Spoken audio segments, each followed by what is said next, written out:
तुझे चाहता हूँ जान मेरी, तेरे बिना जीना मुश्किल है जामे।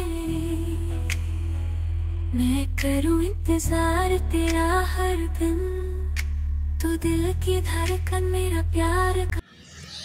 आज के 26 জানুয়ারি 2025 প্রজাতান্ত্রিক বা প্রজাতন্ত্র দিবস। এটি ভারতের ৭৬তম প্রজাতন্ত্র দিবস। 1950 সালের 26 জানুয়ারি ভারতের সংবিধান হিসাবে বি.আর. আম্বেদকর তার সভাপতিত্বে সংবিধান ভারতীয় পার্লামেন্টে গৃহীত হয় এবং তখন থেকে ভারত সার্বভৌম গণতান্ত্রিক ধর্মনিরপেক্ষ প্রজাতান্ত্রিক রাষ্ট্র হিসাবে গঠিত হয়। এই উপলক্ষে আমার একটি কবিতা একটু পড়ে শোনাচ্ছি, তোমরা শুনলে হয়তো তোমাদেরও ভালো লাগবে। কবিতার নাম 26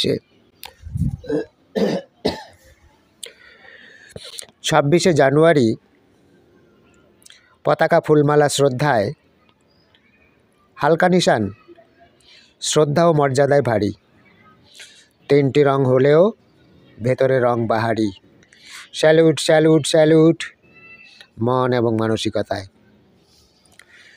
প্রতীকী দিন 26, উদযাপনে 26, বন্দে মাতরম ভক্তির আওয়াজে, ভারতব্যাপী সকলের সাহায্যে, দেশ বিদেশে ছড়িয়ে দেওয়া জানুয়ারি 26।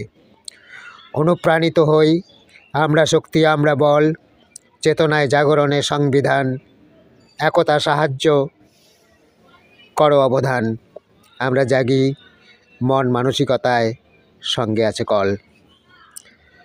স্বাধীনোত্তর ভারতে সাল 1950, উন্নত মস্তক বীজ থেকে মহিরুহ, ক্রমোন্নত উন্নতির নেই অবরহ, আমরা হয়েছি এক, হারিয়েছি সকল সন্ত্রাস। আরও জয় নয় পরাজয়, চাই আরও উন্নতি, চাওয়া পাওয়া শেষ নেই, চিরকাল রবে অবশ্যই, বিপদে আপদে সবে 26-এ আমাদের সংহতি। ধন্যবাদ সকলকে। এখানেই শেষ হলো আমার কবিতা। तुझे चाहता हूँ जान मेरी, तेरे बिना जीना मुश्किल है जामे।